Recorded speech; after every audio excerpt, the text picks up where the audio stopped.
أعوذ بالله من الشيطان الرجيم بسم الله الرحمن الرحيم. When Rasulullah sallallahu alaihi wasallam and 10,000 companions entered Makkah in the 8th year of Hijrah, the only resistance came from a man who harbored so much resentment for the Muslims. This was Ikrimah, who felt responsible to continue the legacy of his father, Abu Jahal, in preventing Islam from taking root in Makkah. Of course, Ikrimah's attempt faltered and he planned his escape to Yemen. His plans were cut short through the intervention of his Muslim wife, Hakim, who managed to attain Rasulullah ﷺ's pardon for her husband. Saidina Ikrimah's days as a Muslim were illuminated with immense devotion. He was known for his love for the Quran and would often place the Quran on his face upon the completion of his recitation, while mentioning the following words: "These are the words of my Creator," before subsequently plunging into deep contemplation with tears streaming down his cheeks. When the Muslims were being pushed back by the Byzantium soldiers in the decisive battle of Yarmouk, Saidina Ikrimah seized the initiative to mount an all-out attack on the flanks of the Byzantium forces. These forced the Byzantium soldiers back and gave the Muslims the initiative, which subsequently granted them the decisive victory. However, the forays of Saidina Ikrimah severely injured him, and as he lay dying, he requested for water to consume.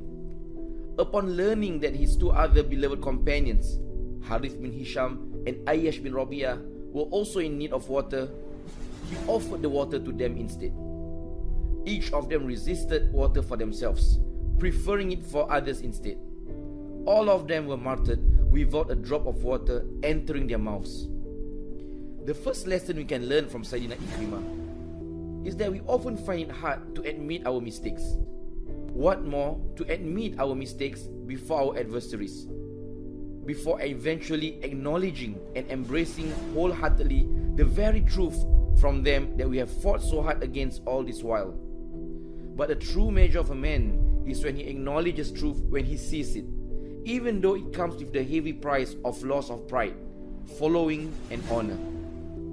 Saidina Ikrimah could have just continued his escape to Yemen, or he could superficially accept the Prophet's forgiveness while at the same time harboring the same rancor for the Muslims. It was not unprecedented to do so, as shown by the hypocrites residing within Medina.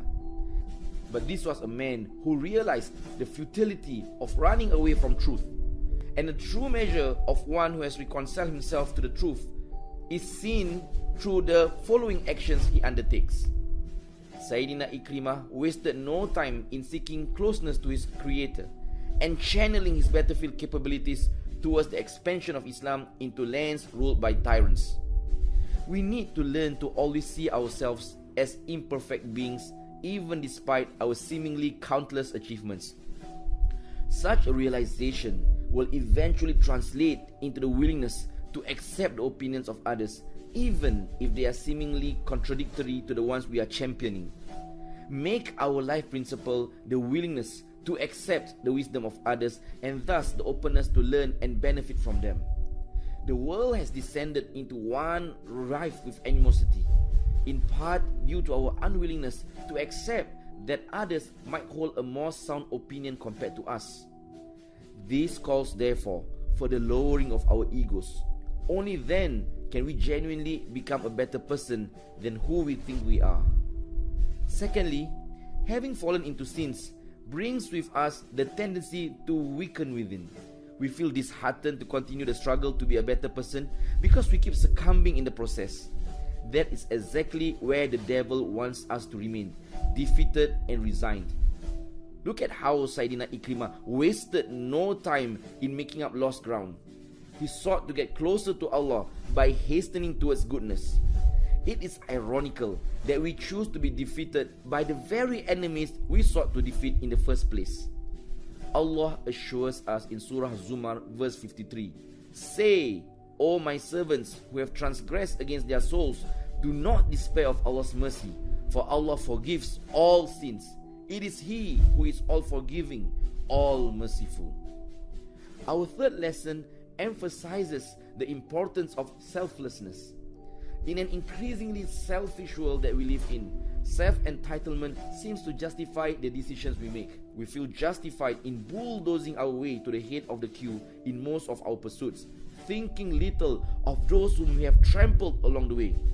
Look at Saidina Ikrimah in the final moments of his life, exhausted and in dire thirst, yet he prioritized his 2 companions when water was brought before him. Any soldier who had led an all-out attack against a formidable enemy and causing their retreat wouldn't have minded a single gulp. But these were the companions of Rasulullah sallallahu alaihi wasallam, whom Allah described in Surah Al-Hashr verse 9 as those who gave others preference over themselves, even though they themselves may be in need. In contrast, we tend to take eternal credit for every crumb of deed that we have done today, to justify our access to more pleasures in this world. Let us work towards being humble in our achievements and selflessness in our pursuits. May Allah grant us the humility, zeal and selflessness of Saidina Ikrimah bin Abu Jahal as we face a world that champions arrogance, lethargy and selfishness.